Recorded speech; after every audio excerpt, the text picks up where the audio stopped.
Durante el auge del Tercer Reich, los jerarcas del régimen nacionalsocialista llevaron una vida marcada por el lujo, la opulencia y los privilegios.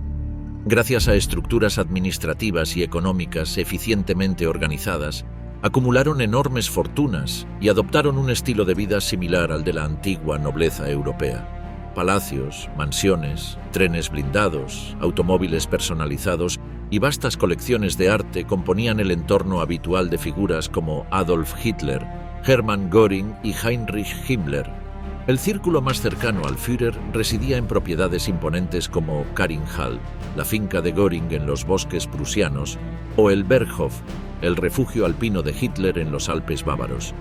Se desplazaban en lujosos Mercedes-Benz 770K blindados, símbolos de poder y sofisticación, mientras que Hitler utilizaba su tren especial, el Führer Sonderzug, equipado como cuartel general móvil con sala de conferencias y sistemas de defensa. Su vida cotidiana incluía banquetes con vajilla de plata, vinos importados y cacerías organizadas para la élite del partido. Disfrutaban de vacaciones en exclusivos balnearios como Bad Gastein o en los complejos turísticos de Obersalzberg, siempre rodeados de arte confiscado, muebles de diseño exclusivo y un séquito de sirvientes personales. Monumentos de sangre, las fastuosas casas de los hombres del Reich. Durante el auge del nacionalsocialismo, los altos mandos del nazismo gozaron de una riqueza sin precedente, vista solo en la antigua nobleza alemana que gobernaba el país durante las épocas de la monarquía. Esto se vio reflejado en los lujosos aposentos del Führer y sus hombres de confianza, como Hermann Göring. Justamente Göring fue dueño de una de las fincas más impresionantes del nazismo, Karinthal.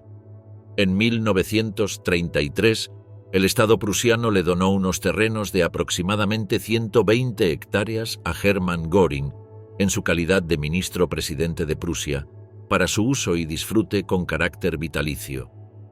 Esta región es una de las zonas boscosas más grandes de Alemania, y ya durante esa época era considerada de las regiones más bellas del país. Göring comenzó a construir un enorme complejo de fincas, con una mansión para agasajar a la cúpula nazi. En 1937, el nuevo Karinthal fue oficialmente inaugurado. La zona había dejado de ser un simple pabellón de caza para convertirse en una enorme mansión en el bosque. El nuevo complejo consistía en un edificio principal de 2 plantas, flanqueado por 2 salas. Todo se organizaba en torno a un gran patio interior, al cual se accedía a través de una avenida enmarcada por 2 hileras de antiguos árboles. El edificio original era conocido como Großhalle, donde Göring entretenía a sus invitados alrededor de una gran chimenea y un ventanal con vista al bosque. La sala de estar conducía a 2 habitaciones, conocidas como el Salón de Oro y el Salón de Plata, donde el ministro exhibía de modo permanente los regalos que le ofrecían los nobles y ricos. Toda la mansión estaba rodeada por hermosos jardines adornados con estatuas de bronce de animales a tamaño natural. Cada ventana tenía unas magníficas vistas a los lagos y los bosques. Göring y su mujer vivían en el edificio central. El ala de la izquierda consistía en un salón de música, una enorme biblioteca, un gimnasio, sauna y una piscina cubierta. El ala derecha había sido designada como ala de invitados y contaba con las habitaciones, un comedor, cocina y alojamientos del servicio. Debe decirse que Göring era un jefe benevolente para con su personal, y que los alojamientos del servicio estaban equipados de manera confortable. En el nuevo Karinthal, las habitaciones mostraban un estilo lujoso y recargado, utilizando los mejores materiales disponibles. Los suelos eran de mármol pulido y estaban cubiertos de caras alfombras. Pinturas de Cranach y Rubens colgaban de las paredes, algunas veces en 3 y 4 pisos. Esta opulencia contrastaba incluso con cómo vivía el Führer. Con costumbres más hurañas, Hitler prefirió vivir en un departamento muy lujoso, ubicado en el número 16 de la Plaza del Príncipe Regente, en el distrito de Bogenhausen de Múnich.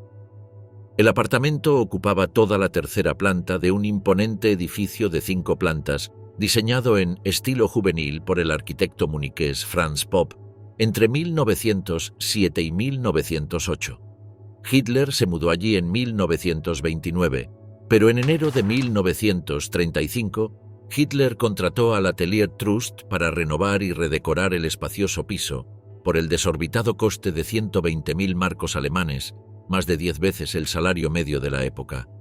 El 25 de abril de 1935, cuando el apartamento estaba a punto de terminarse, The Daily Telegraph publicó un artículo sobre las renovaciones, en el que se afirmaba que el Führer supervisaba las obras y que todo el mobiliario y la decoración se estaban realizando según los propios diseños del señor Hitler.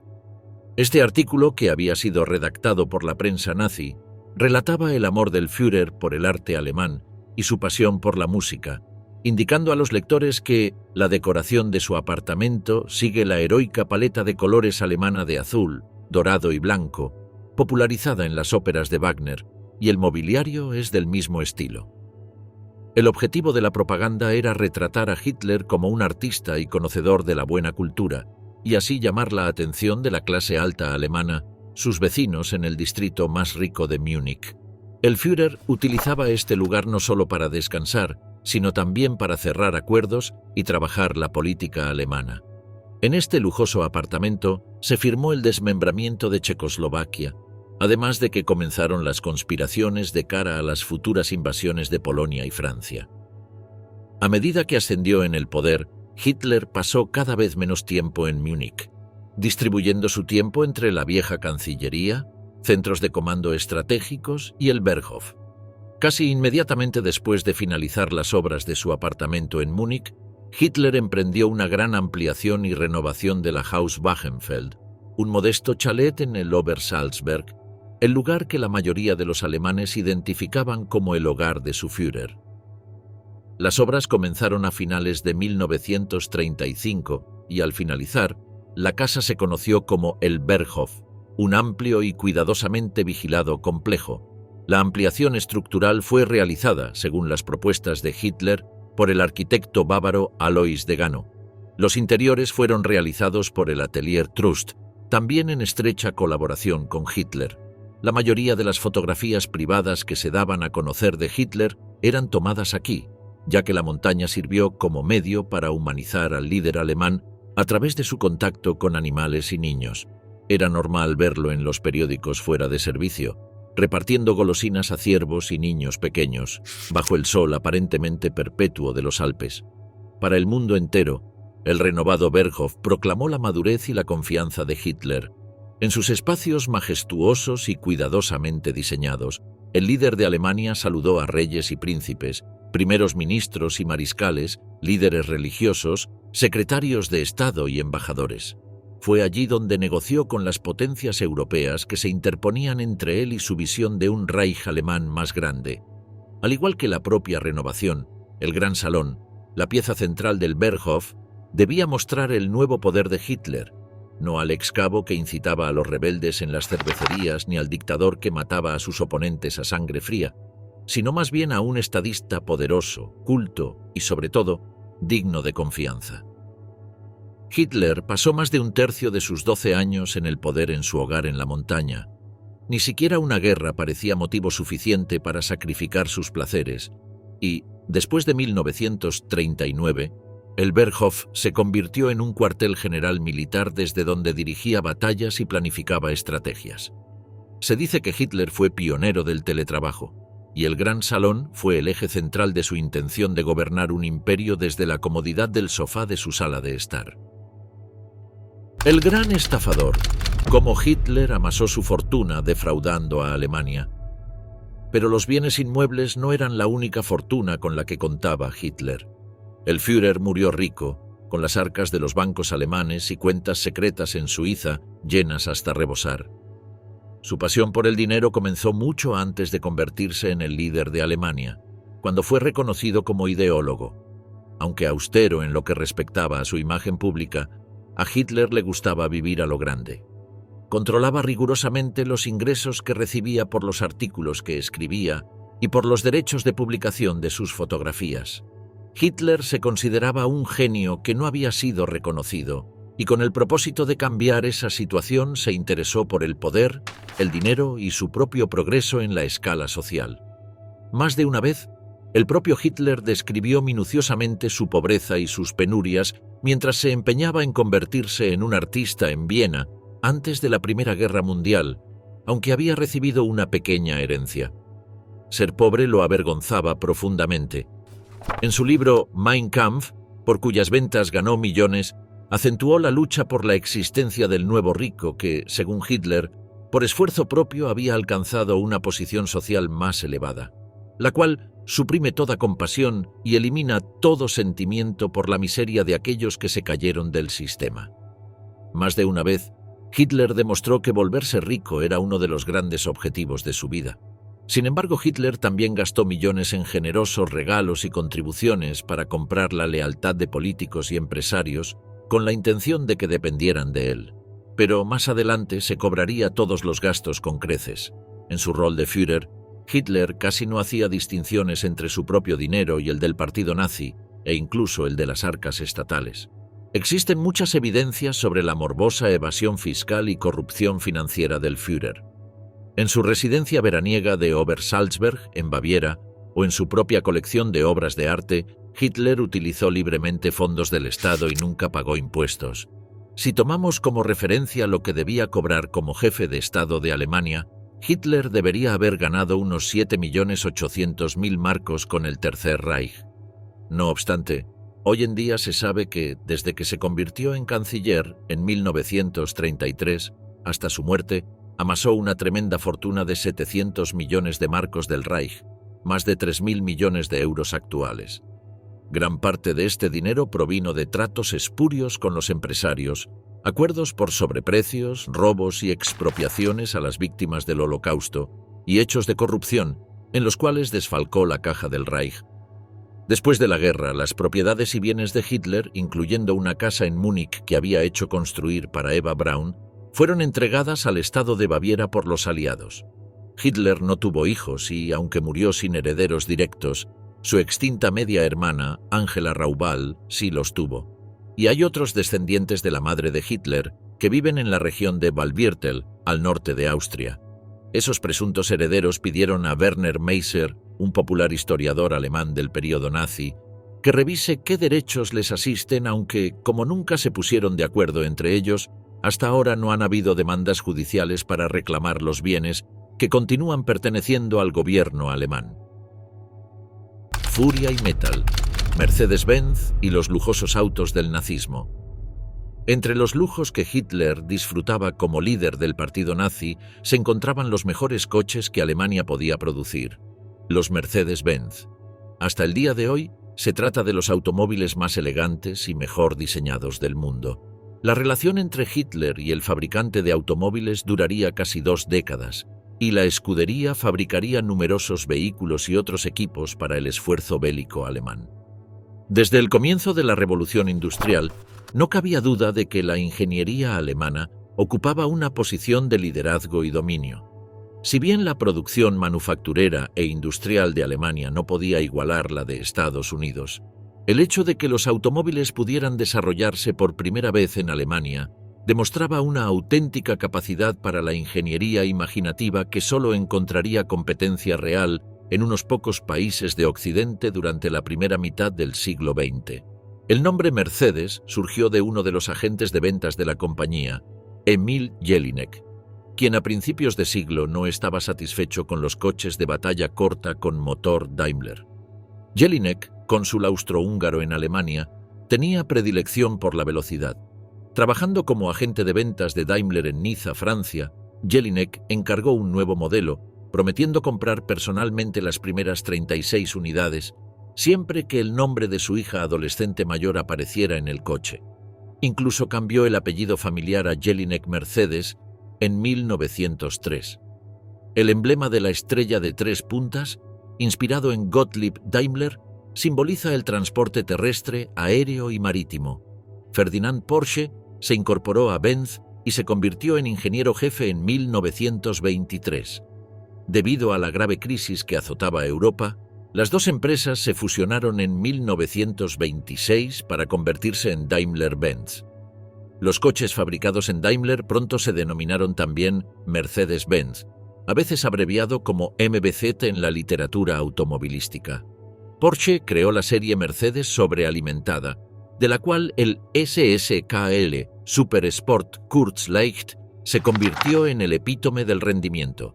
Su distintivo sonido se atribuía al llamado sobrealimentador soplador de elefante, que producía un poderoso rugido al casi duplicar la potencia. En 1929, el Dr. Hans Nibel asumió el cargo de ingeniero jefe y desarrolló los Mercedes-Benz 500K y 540K, que se hicieron legendarios por su rendimiento y estética. Hermann Ahrens fue el diseñador interno de carrocerías en Sindelfinger, donde posteriormente se fabricaron los motores MBZ KIM 12DB 600 para aviones de la Luftwaffe, como el Messerschmitt Me-109. Estos autos se convirtieron en insignia de las SS, y existieron varias versiones customizadas que fueron utilizadas por los oficiales de mayor rango.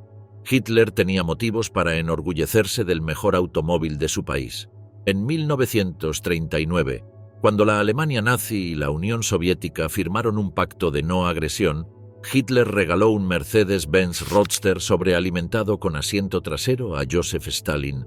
Tras la invasión alemana de la Unión Soviética en 1941, quebrantado el pacto de no agresión, Stalin se negó a usar el coche y se lo dio a uno de sus generales. Hitler utilizó un total de 5 autos tipo turismo descapotables 770.000 para su séquito en Alemania. Sin embargo, el propio Führer viajaba en un auto con techo rígido y bastante protegido. El hecho de que el archiduque Francisco Fernando fuera asesinado en Sarajevo en 1914 mientras viajaba en un coche descapotable pudo haber influido en Hitler para utilizar siempre berlinas Mercedes-Benz cerradas, a menos que estuviera presumiendo en un desfile. Esta precaución se confirmó tras el asesinato del general Reinhard Heydrich en Praga en 1942 en un coche descapotable, incidente tras el cual Hitler emitió un pedido de 20 berlinas blindadas BZ-540.000. Hitler ya había optado por limusinas fuertemente blindadas y anteriormente había encargado 2 modelos 770.000 más. El modelo 770K se conocía como Grosser Mercedes Offener Tourenwagen, con su motor de 8 cilindros en línea de 7.655 centímetros cúbicos, un solo árbol de levas en cabeza y doble carburador, que generaba 230 caballos de fuerza al activarse el sobrealimentador. El vehículo podía alcanzar los 193 km por hora, a pesar de pesar 4.500 kilogramos. Su enorme peso se debía en parte al blindaje adicional de 6 milímetros en el suelo y de 3 milímetros en las puertas, además de un cristal antibalas de 40 milímetros de espesor. Había 3 asientos plegables detrás del asiento del conductor, lo que permitía que el auto pudiera acomodar a un total de 9 personas. Completamente tapizado en cuero, tenía un piso elevado de 5 pulgadas a la derecha, para que Hitler pareciera más alto cuando estaba de pie. El asiento delantero se plegaba hacia atrás para darle más espacio mientras estaba de pie en esa posición. El auto tenía un tanque de gasolina de 51 galones y una autonomía de 150 millas, pero podía alcanzar 3 millas por galón en ciudad. El auto también contaba con suspensión independiente de resortes en las 4 ruedas, frenos de potencia de sistema dual y neumáticos de 8.25 por 17 pulgadas. Hitler encargó otro Mercedes 770K completamente cerrado en 1943, equipado con un techo de acero reforzado con blindaje, además del resto del blindaje y las comodidades de sus autos anteriores. Hitler quería transmitir al mundo la superioridad de la ingeniería alemana. En aquel entonces, Alemania estaba rezagada en motorización. Hitler prometió al pueblo alemán que desarrollaría rápidamente la industria automotriz e inició un programa de rápida construcción de la red de autopistas, la primera de las cuales se inauguró en mayo de 1935. Con el apoyo del gobierno, Mercedes-Benz duplicó su producción de 6.000 coches en 1932 a 12.000 en 1934. Para 1935, esa cifra se había más que duplicado, alcanzando los 25.000. Si bien no se conoce el número exacto de autos blindados 770K que fabricó la empresa alemana, se sabe que otros nazis de alto rango como Göring, Himmler y Goebbels tenían sus propios modelos a disposición. Colosos de acero, los impresionantes trenes blindados del Führer. Pero los autos no eran el único medio de transporte exageradamente protegido de los jerarcas nazis. El Führer-Sonderzug, o tren especial del Führer, era el medio de locomoción que Adolf Hitler utilizaba para sus viajes largos por Alemania y Europa. Su historia se remonta a 1937, cuando Hitler encargó un tren especial a la Deutsche Reichsbahn para sus viajes. Tras 2 años de concepción, el tren estuvo listo en agosto de 1939. Inicialmente se llamó Führer-Sonderzug América y posteriormente Brandeburgo. Durante la guerra, el tren sirvió como cuartel general móvil del Führer hasta la campaña de los Balcanes. Sin embargo, Hitler continuó viajando en él durante toda la guerra entre sus cuarteles generales. El tren pesaba 1.200 toneladas y su longitud máxima alcanzaba los 430 metros. Podía viajar a una velocidad de entre 80 y 120 kilómetros por hora. Los vagones no estaban blindados, sino que eran vagones de transporte estándar adaptados a las necesidades del Führer. Por ejemplo, el vagón privado de Hitler incluía un baño de mármol que estaba reforzado con una tapa de hormigón para prevenir atentados. Los vagones fueron construidos en la década de 1930 por 3 empresas alemanas: Henschel y Sohn, Krauss-Maffei, Wegmann y Crede. El interior fue diseñado por una conocida empresa de Múnich en un sencillo estilo Art Deco. Cada vagón estaba equipado con calefacción y aire acondicionado, algo bastante inusual en aquella época. La configuración del tren variaba según las necesidades y el número de personas a bordo. De 10 a 16 vagones y una longitud de entre 300 y 430 metros. El tren podía transportar a más de 200 personas. Sin embargo, la disposición de los vagones principales se mantuvo inalterada, ya que incluían los vagones de defensa y comunicaciones, así como el vagón personal de Hitler. Se desconoce la composición exacta del tren, pero estudios históricos demuestran que el tren estaba equipado con 2 locomotoras, lo que permitía al convoy funcionar incluso en caso de fallo de la máquina. Sin embargo, al utilizar máquinas de vapor, las locomotoras debían cambiarse cada 200 kilómetros por una nueva cargada con carbón. A ambos lados del tren se encontraba un vehículo antiaéreo SSDPL 4 y 39, cada uno equipado con 2 cañones antiaéreos Flak-Birling 38 de 4 tubos con espacio central para la tripulación y la munición, para defenderse de ataques terrestres y aéreos. Los cañones antiaéreos de 20 milímetros alcanzaban una distancia de hasta 4,7 kilómetros en tierra y 2.500 metros de altura, con una cadencia de fuego de 800 disparos por minuto. El coche personal de Hitler, o Führerwagen, era un coche Pullman DRB e incluía una antecámara custodiada por 2 guardaespaldas, un salón con una gran mesa y sofás de arce veteado, el dormitorio de Hitler con una sencilla cama individual, un baño de mármol, 3 habitaciones para invitados, un cuarto de ducha y otra antecámara con 2 guardaespaldas. El coche de mando y comunicaciones incluía una sala de conferencias y estaba equipado con todos los dispositivos de comunicación más modernos, una sala estratégica y salas de telecomunicaciones con teleimpresoras y dispositivos de cifrado, una centralita telefónica para llamadas internas y externas, y una sala de radio con una máquina Enigma para codificar y decodificar los mensajes. El resto del tren se componía de vagones para personal de las SS, comitivas políticas e invitados. Este tren jugó un rol protagónico en la Segunda Guerra Mundial. El 3 de septiembre de 1939, América fue utilizado por primera vez como cuartel general de guerra y permitió a Hitler seguir de cerca la campaña de Polonia con su personal. En octubre de 1940, Hitler utilizó su tren especial para viajar a Francia, donde mantuvo varias reuniones diplomáticas. En abril de 1941, el tren aparcó en Monichkirchen, una pequeña ciudad cerca de Viena, donde Hitler comandó el ataque a Yugoslavia tras el fallido intento de Mussolini de conquistar Grecia. Allí celebró su 52º cumpleaños con su equipo. En agosto de 1941, Hitler y Mussolini se reunieron en Anlagesud para debatir la conducción de la campaña contra la Unión Soviética. Esta instalación consistía en 2 túneles reforzados, construidos a 30 kilómetros uno del otro, para proteger a 2 trenes de posibles bombardeos. El tren de Hitler estaba aparcado en el túnel de Strzyżów y el de Mussolini en el túnel de Stepina. Finalmente, el 7 de mayo de 1945, tras la muerte de Hitler, las SS decidieron volar e incendiar su vagón personal cerca de Malnitz. Otro gran proyecto ferroviario nazi fue el Breitspurbahn, o ferrocarril de vía ancha, propuesto por Adolf Hitler durante el mejor momento del régimen nazi, que se pretendía que utilizara coches de 2 pisos para conectar las principales ciudades de la Großdeutschland, la Alemania ampliada pretendida por Hitler una vez que hubiera conquistado Europa. A medida que Alemania crecía bajo el puño del nazismo, el tráfico comercial y civil aumentó debido a los estímulos económicos, y los ferrocarriles alemanes debieron enfrentarse a un serio problema de capacidad.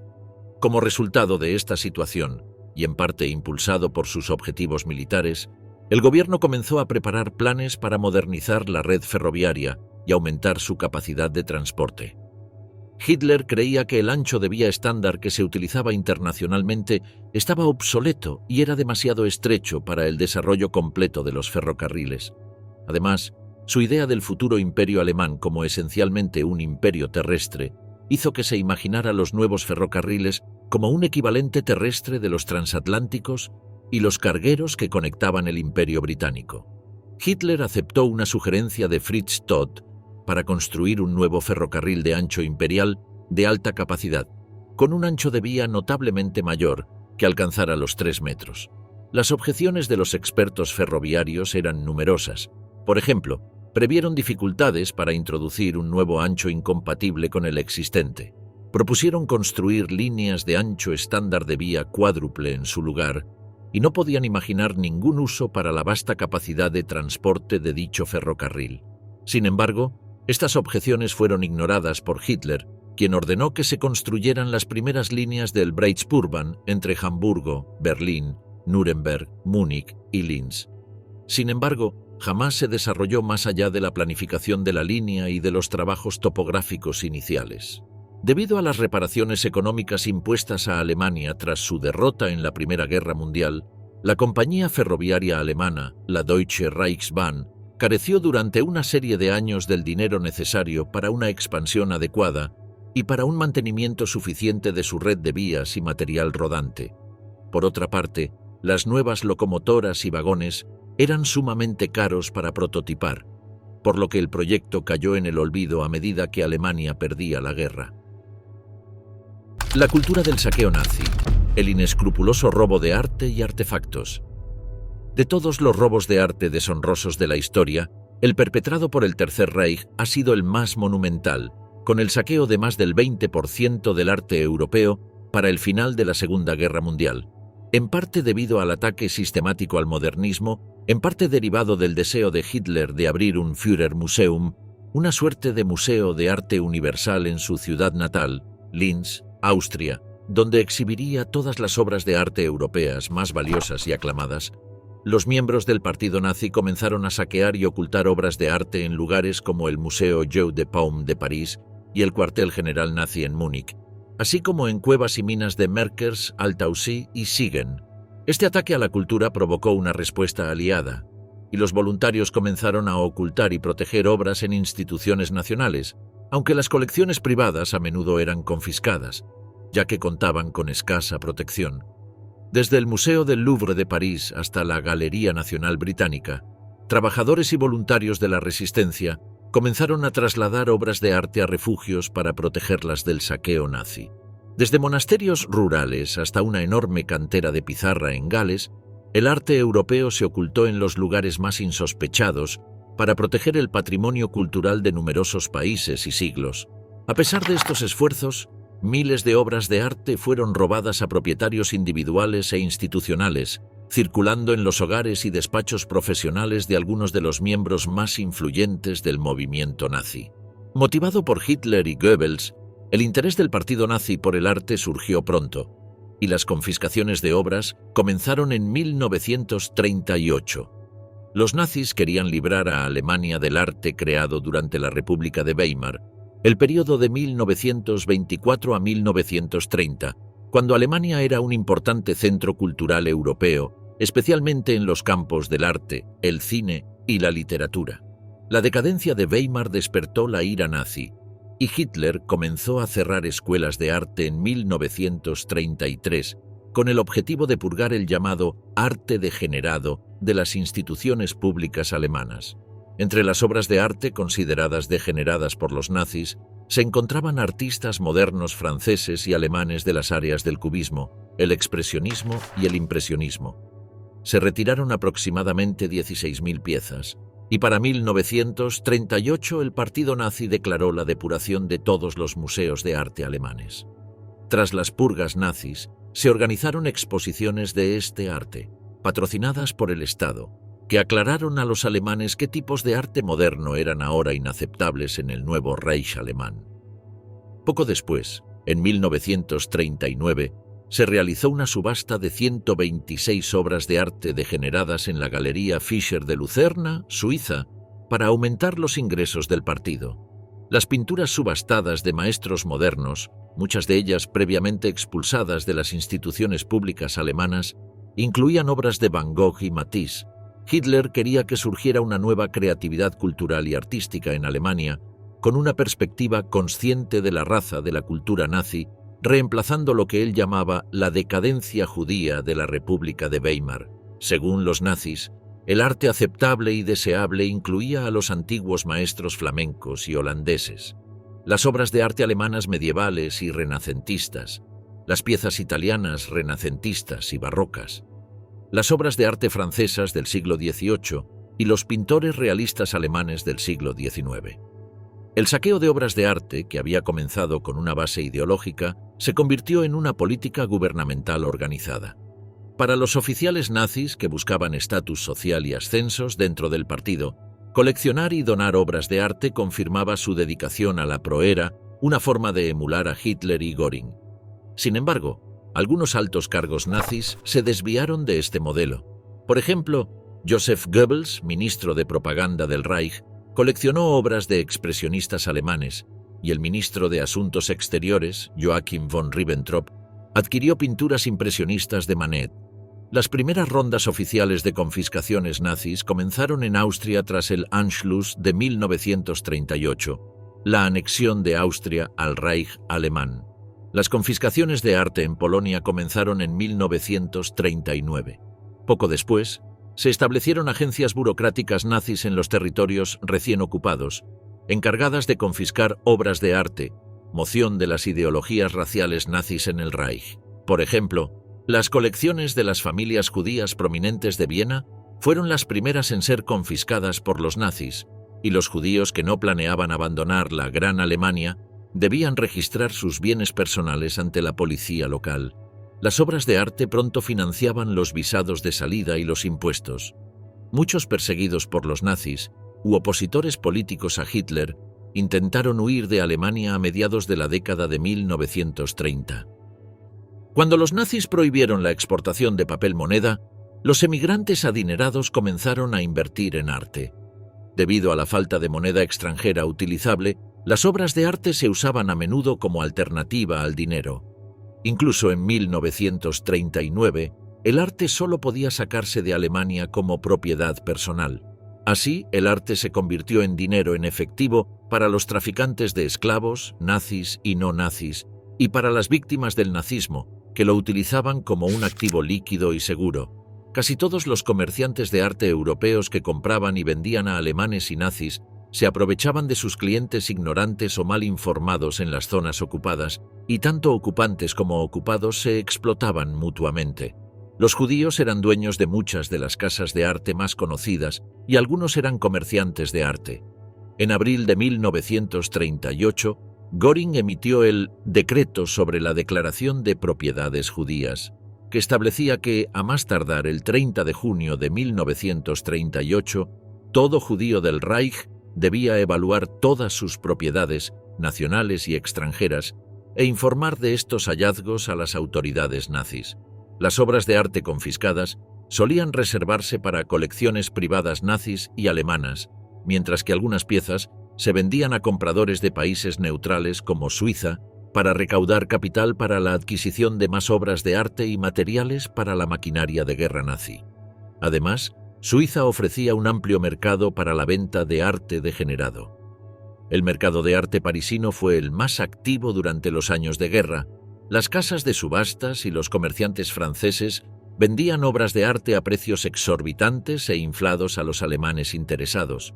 Las riquezas artísticas de los Países Bajos eran las siguientes en popularidad para el saqueo de obras de arte, y el mercado italiano también rebosaba de comerciantes que se aprovechaban de alemanes y nazis, inflando los precios y obteniendo ganancias abusivas a costa de sus aliados alemanes.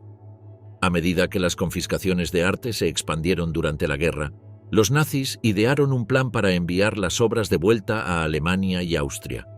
Comenzaron a almacenarlas en minas de sal y cuevas para protegerlas de los bombardeos aliados. Estas minas y cuevas ofrecían las condiciones de humedad y temperatura adecuadas para las obras de arte. En 1945, tras finalizar la guerra, los aliados encontraron decenas de bóvedas oficiales y ocultas plagadas de miles de obras de arte, esculturas y artefactos invaluables. La gran mayoría de ellos fueron reubicados gracias a extensos programas de recuperación patrimonial que continúan hasta el día de hoy. El diablo viste a la moda. Los elegantes uniformes de diseño de las SS. Mucho puede decirse sobre el terrible y abominable régimen nazi, pero hay algo que es innegable, y eso es su gran sentido de la estética y la propaganda. Un orden que se acercaba a lo perfecto, un cuerpo de milicia disciplinado y habilidoso, además de, claro, perseguir un ideal de superioridad visual y estética. Es por eso que se habla mucho de los uniformes durante el período de gobierno del Tercer Reich, como la parte más visible y sobresaliente de la búsqueda de verse y sentirse supremos. Para entender plenamente este sentido de fuerte identificación que perseguía el Tercer Reich, hay que remontarse a principios del siglo XX. Los alemanes en esa época experimentaban dificultades para afirmar una semejanza entre sí, y eso tuvo que ver con la unión de territorios disímiles sucedida bajo el mandato de Otto von Bismarck. Esa agrupación de estados distintos, aunque compatibles, dejó como resultado un gran territorio, en el cual había gente y costumbres muy similares entre sí, pero no verdaderamente una nación. Esto se reflejaba en los uniformes de los soldados, que eran todos distintos entre sí, cuando uno de sus aspectos más importantes es, justamente, generar un sentido de pertenencia entre quienes los usan. Para cuando la Primera Guerra Mundial llegó, si bien todos los soldados de esta Alemania en formación utilizaban una sola vestimenta y color, no existía en aquel atuendo una identidad. El Partido Nacional Socialista nació con el fin de reivindicar y hacer sentir orgulloso al pueblo alemán, después de haber sido vencido y humillado por los vencedores de la Primera Guerra Mundial. Este pueblo tenía el estigma de haber sido el causante de dicha guerra, lo cual hizo que la comunidad internacional los dejara de lado y les cobrara altísimos impuestos. No era un buen momento para ser alemán, y mucha gente estaba avergonzada de ello. Es justamente en esa grieta de autoestima en donde el partido nazi encuentra su oportunidad de convocar a las masas de Alemania. Hitler tenía completamente claro que tenía que darle a la población un sentido de pertenencia. Por eso es que, para consolidar una identidad aria y fuerte, necesitaba, entre otras cosas, dar con el uniforme adecuado. Muchos historiadores y especialistas sostienen que hay una fantasía general acerca de los uniformes, ya que estos sugieren comunidad, orden, competencia y autoridad legítima. Esta mirada sobre el atuendo le brinda un significado tremendo, dando a entender que llevarlo puesto habilita a ejercer los actos atroces que los alemanes llevaron adelante. En otras palabras más contundentes, el uniforme hace al nazi, transformándolo en un ser para la muerte y la destrucción. Adolf Hitler da comienzo a esta reforma estética con su tropa y milicia personal, la SS. Este grupo de fieles soldados oficiaban de confidentes y guardia privada del Führer, dado que en principio de su ascenso al poder, no podía confiar en el ejército alemán plenamente. Sus dos grupos constituyentes principales fueron Allgemeine SS o SS General y Waffen SS, que eran las SS armadas. La Allgemeine SS fue responsable de ejecutar la política racial de la Alemania nazi y actuaba como policía general, mientras que las Waffen-SS consistieron en tropas de combate dentro de las Fuerzas Armadas alemanas. Un tercer grupo, las SS Totenkopf-Verbände, dirigía los campos de concentración y exterminio y eran las fuerzas a cargo de las tareas más inhumanas del Tercer Reich. El conjunto de selectos y leales servidores empezó a vestir el clásico y elegante uniforme negro, adornados con el símbolo de la SS y la calavera característica, que pasaría a la historia como el atuendo militar del nazismo, dejando de lado que sin lugar a dudas la SS ha sido una de las fuerzas paramilitares más siniestra, cruel e inhumana de la historia.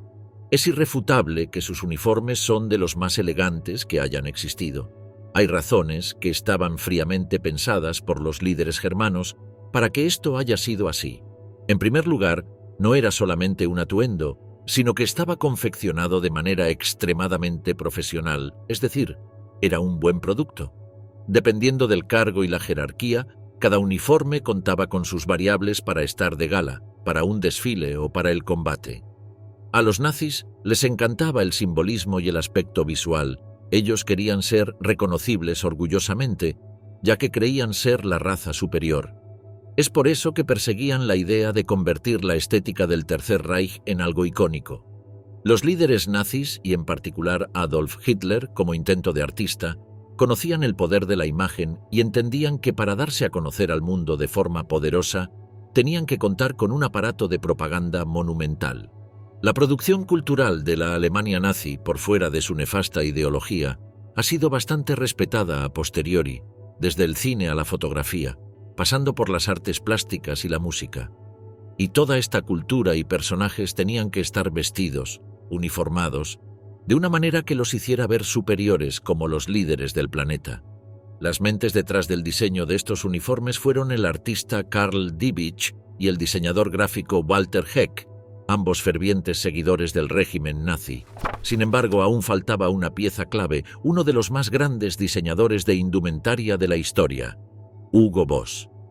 En abril de 1931, cuando aún el Führer no había llegado al poder, Boss decidió alistarse en el partido nazi.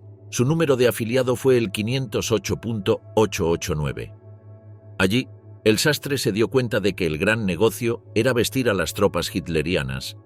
En 1933, Hugo Boss ya había decidido que su futuro sería proporcionar la indumentaria a las Waffen-SS, un cuerpo de élite creado por Hitler para su protección, las SA, una organización paramilitar del Partido Nacional Socialista, y a las juventudes hitlerianas en su totalidad. Desde ese momento los pedidos de su pequeño taller se multiplicaron hasta que, años más tarde, en 1935, Boss decidió abandonar la fabricación de ropa civil y dedicarse exclusivamente a la confección de uniformes. En ese momento, contando a todas las ramas del nazismo, el taller producía más de 3 millones de estos atuendos. En 1939, con la invasión a Polonia, la marca creció de manera exponencial, ya que le solicitaron sus productos para vestir a sus nuevos soldados y ciudadanos. Boss ya se había convertido en uno de los empresarios más ricos de toda Alemania. El pequeño taller de Metzingen se había convertido así en la segunda compañía textil más importante del Reich, generando ganancias millonarias cada año. A medida que la guerra avanzó sobre Europa, la mayoría de los trabajadores del taller fueron convocados al frente de batalla. Sin embargo, acudieron en su ayuda nada más y nada menos que las tropas de Hitler. Le proveyeron alrededor de 200 prisioneros de sus campos de concentración, en su mayoría judíos, para que los utilizara como mano de obra esclava, herramienta que el empresario textil no dudó un instante en aprovechar. Con el fin de la guerra, las cosas cambiarían radicalmente para Hugo Boss, que pasaría de ser un empresario reconocido a ser acusado de colaboracionista del Tercer Reich. El empresario fue declarado beneficiario del régimen nazi y su empresa fue calificada de importante en el entramado económico de la dictadura de Hitler. Estas dos acusaciones hicieron que Boss perdiera el derecho al voto y que fuera multado con 100.000 marcos, alrededor de $213.000 actuales. Si bien es cierto que la empresa participó del crecimiento de la Alemania nazi, no se la encontró responsable de crímenes de lesa humanidad. vicios burgueses, las amantes de los mayores líderes del Reich. Si bien los nazis valoraban y promovían los valores familiares tradicionales, existen historias ocultas que demuestran que su estilo era el de «haz lo que yo digo, pero no lo que yo hago». La propaganda animaba a las mujeres alemanas a ser fieles a sus maridos, a criar muchos hijos y a quedarse cuidando el hogar. Si bien los nazis no rechazaban el sexo extramarital, normalmente recomendaban las relaciones para reproducirse. «El Reich necesita hijos», rezaba la radio en las casas de clase media y clase alta.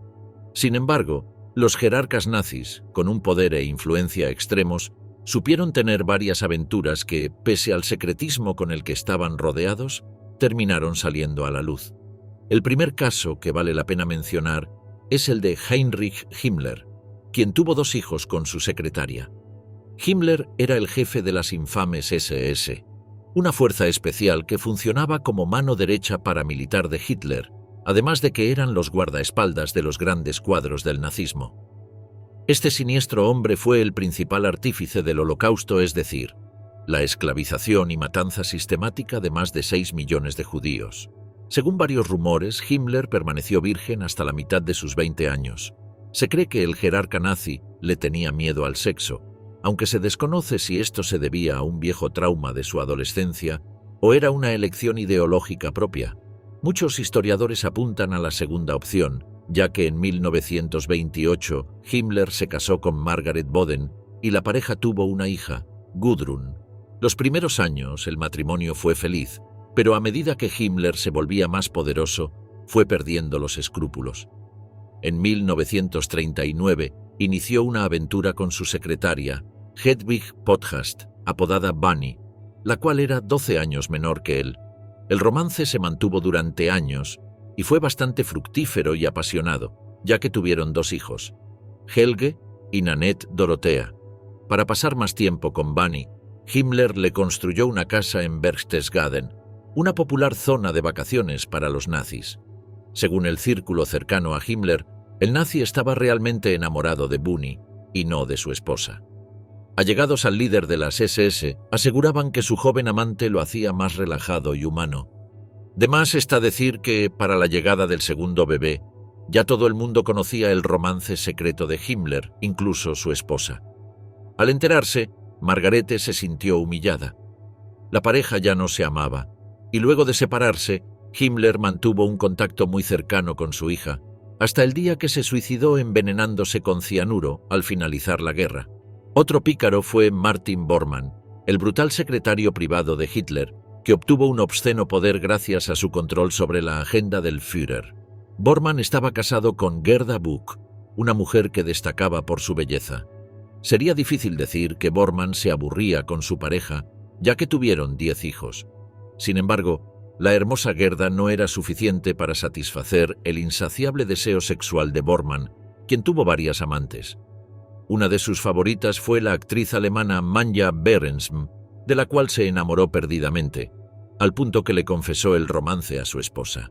Aunque Gerda era una mujer de carácter fuerte, su reacción fue sorprendente. Apoyó la relación de su esposo, insistiendo en que Manja se mudara a su casa. Su idea era que Manja estuviera disponible sexualmente para su esposo cuando Gerda estuviera embarazada. Gerda incluso propuso un contrato que otorgaría a la amante de su marido los mismos derechos que ella como esposa legítima. Incluso quiso proponerle a Adolf Hitler aprobar una ley que permitiera a los hombres arios tener 2 esposas. Obviamente, esto fue demasiado para Manja y rompió el romance con Bormann. En lugar de tener una relación sexual retorcida con uno de los altos mandos nazis, optó por trabajar largas jornadas en la fábrica de armamento. Tras la Segunda Guerra Mundial, se convirtió en una actriz de éxito y se casó con el escenógrafo Karl von Appen. En la década de 1960, se le prohibió actuar en el cine tras conocerse públicamente su romance con Bormann, aunque siguió actuando en teatro. Y si hablamos de afición a las actrices, es imposible no mencionar a Joseph Goebbels, el hábil ministro de propaganda de la Alemania nazi. Fue uno de los colaboradores más leales de Adolf Hitler y un ferviente defensor del Holocausto, además de que prácticamente creó toda la teoría actual sobre asesoría política. Pero además de tener muchísimo poder, Goebbels tenía un apetito sexual inigualable. Describir todas sus aventuras aquí sería imposible, por lo que mencionaremos las más destacables. Realmente Goebbels estaba casado. Se unió en matrimonio en 1931 con Magda Ritschl, quien en ese momento estaba casada con el millonario industrial Günther Quandt, a quien engañó con el asesor de Hitler. Pero la relación era muy extraña. Según se supo más tarde, Magda aborrecía a Goebbels y realmente estaba enamorada de Adolf Hitler, quien se cree que correspondía a su afecto, aunque nunca tuvieron relaciones sexuales. Supuestamente, Magda se casó con Goebbels para estar cerca de Hitler.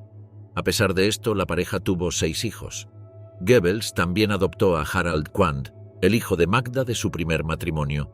Goebbels estaba al tanto de los sentimientos de Magda hacia Hitler, y si bien estaba un poco celoso, se ocupó de vengarse de sobra de su mujer. En la industria cinematográfica, el ministro de propaganda era conocido por acostarse con innumerables aspirantes a actrices. Si querías tener un papel importante en una película, debías pasar por la habitación de Goebbels.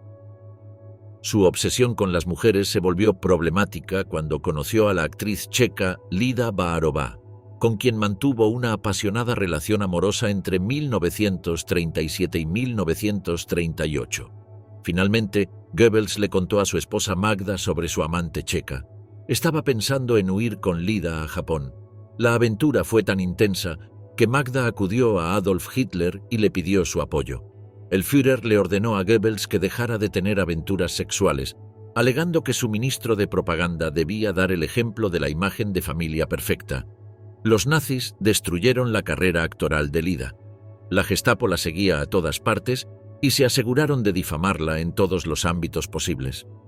A pesar de protagonizar algunas películas italianas, Lida siguió luchando por su carrera actoral el resto de su vida.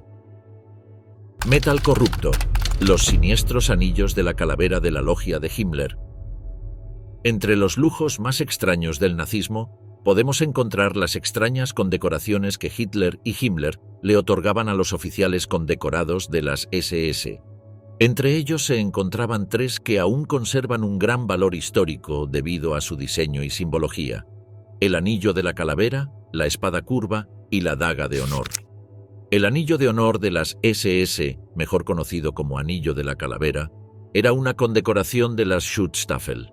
Sin embargo, no era un reconocimiento oficial por parte del Estado, sino un obsequio personal otorgado por el propio Heinrich Himmler a los miembros distinguidos de las SSS. Se convirtió en una condecoración muy codiciada, invendible, incluso durante el nazismo, se fabricaron réplicas falsificadas. El anillo de la calavera se entregó inicialmente a los oficiales superiores de la vieja guardia de las SS, de los cuales había menos de 5.000. Posteriormente se amplió a todos los miembros de las SS graduados de las escuelas de Junkers y otros centros de entrenamiento de las SS. Cada anillo tenía grabados en el interior el nombre del destinatario, la fecha de concesión y la firma de Himmler.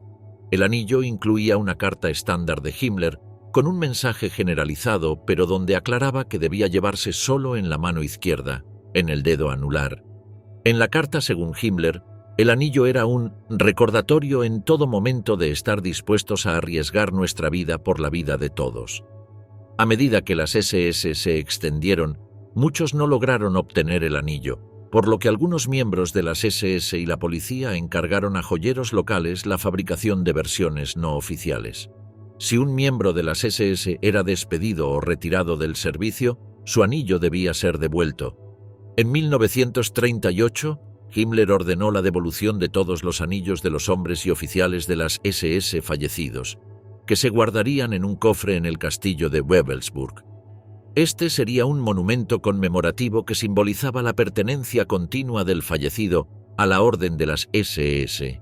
El simbolismo del anillo reflejaba el interés de Himmler por el misticismo germánico e incluye el símbolo Totenkopf, relacionado con el culto a la muerte, y las runas Armanen, relacionadas al paganismo germánico. El anillo fue diseñado por Karl Maria Willigut, un ocultista austriaco, con fabricación a cargo de la joyería familiar Otto y Carolina Gar de Múnich. Una runa Sig a la izquierda y a la derecha del cráneo, enmarcada por un triángulo, representa el poder del sol y la energía conquistadora. una runa Hagal que representa la fe y la camaradería, idealizadas por los líderes de la organización. El significado esotérico de la runa Hagal era, según Guido, encierra el universo en ti y lo controlarás. Otras runas relacionadas con la protección contra los males y la salvación, y la clásica esvástica, completaban la iconografía grabada en el anillo. A lo largo de los años se encontraron anillos con otras runas grabadas y simbología variada, pero se cree que se trata de las réplicas hechas por herreros locales a pedido de los oficiales que no los recibían de Himmler, o incluso réplicas creadas en el período de posguerra. En octubre de 1944, Himmler ordenó que se detuviera la fabricación y las condecoraciones del anillo y que todos los anillos restantes, aproximadamente 11.500, se sellaran en una colina cerca de Wewelsburg.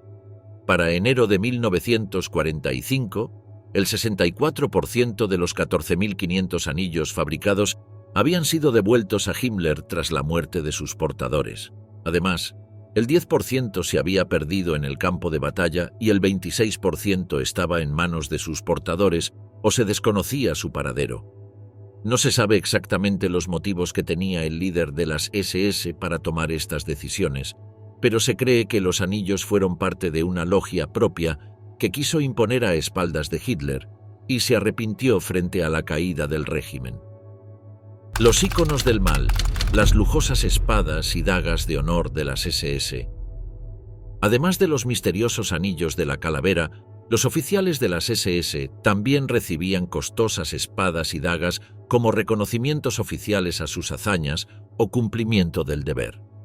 La espada de honor de las SS era una espada de gala recta que se usó con el uniforme de las SS entre 1935 y 1945. Presentada por primera vez en 1935, la espada de las SS fue diseñada por Karl Diebitsch, asesor personal de Heinrich Himmler en arte y diseño dentro de las SS. El arma tenía una hoja larga, delgada y recta, fabricada en diferentes longitudes para adaptarse a la altura del portador. La empuñadura de la Degen presentaba un arco de nudillos en forma de D y una empuñadura de madera acanalada negra. La empuñadura estaba unida con alambre de plata y presentaba un disco insertado con las runas SS en forma de rayo recto. La vaina estaba pintada con esmalte negro y presentaba monturas decorativas en plata en la parte superior y la inferior. Normalmente se usaba con un nudo trenzado de aluminio, adornado con las runas S en negro en el mango. La espada de oficial se otorgaba oficialmente con un certificado firmado a mano por Himmler a oficiales selectos de las SS, en reconocimiento a méritos especiales. También se otorgaba a oficiales graduados de los centros de entrenamiento de oficiales de las SS. La versión para suboficiales era similar a la de oficiales, pero no contaban con las decoraciones en plata, demostrando el rango menor. También existía una versión especial, con hoja de metal de Damasco, una exquisita aleación famosa por su superficie veteada y extrema resistencia. Estas espadas eran extremadamente raras, ya que Himmler se las otorgó personalmente a unos pocos elegidos, generalmente a altos mandos de las SS o a importantes empresarios o estadistas que ostentaban un rango honorario de al menos SS Oberführer. Dado que solían entregarse a los destinatarios en su cumpleaños número 50, también se conocían como espadas de honor de cumpleaños. No obstante, el reconocimiento más común eran las dagas de las SS, las cuales se introdujeron en diciembre de 1933, siguiendo tradiciones análogas en la Reichswehr, la Luftwaffe y la Reichsmarine, y se otorgaban para celebrar la incorporación final de los hombres de las SS a las unidades especializadas cada año. Las dagas se entregaban en una ceremonia de premiación que tenía lugar el 9 de noviembre de cada año, conmemorando la fecha oficial de fundación de las SS. La daga de honor era un arma oficial del uniforme de gala de las SS, utilizada por todos los miembros de pleno derecho. El diseño de la daga se basó en la daga suiza del siglo XVI. El centro de la hoja, ancha y larga con punta de lanza, presenta una nervadura muy pronunciada y el lema oficial de las SS, Mi honor es lealtad, estaba grabado a lo largo del eje mayor de la hoja. Tanto la guarda como el pomo estaban niquelados y la empuñadura tenía incrustaciones negras, un águila parteyadler plateada y el símbolo de las SS.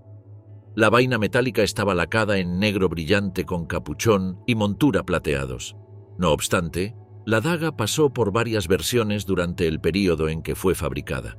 La primera camada, entre 1933 y 1935, incluía el logotipo del fabricante, mango de ébano bruñido negro, y se grababa empuñadura con números romanos del 1 al 3. Y significaba Múnich, segundo Dresde y tercero Berlín.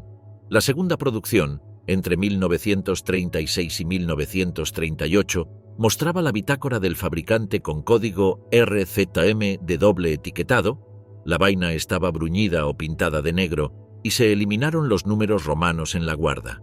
La producción final, que se dio entre 1938 y 1942, incluía el código RZM, la vaina estaba pintada de negro, y se incrustaba una insignia de águila en el mango, generalmente hecha de aluminio o un metal más económico.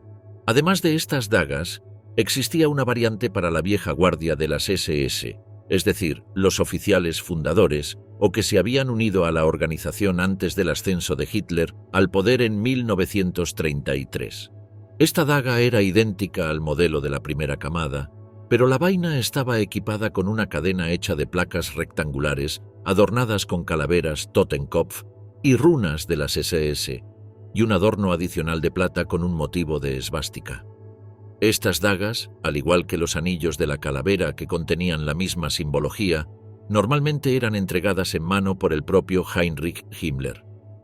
Se han encontrado algunas dagas que incluyen tallada la inscripción "En cálida camaradería H. Himmler", demostrando que los receptores eran oficiales apreciados de alguna manera por el líder de las SS. Si bien las dagas eran prácticamente idénticas a las que les daban a los oficiales, las pocas que se han recuperado demuestran que estaban hechas con materiales de mayor calidad y, en el mercado negro de artefactos nazis, se consideran una costosa rareza.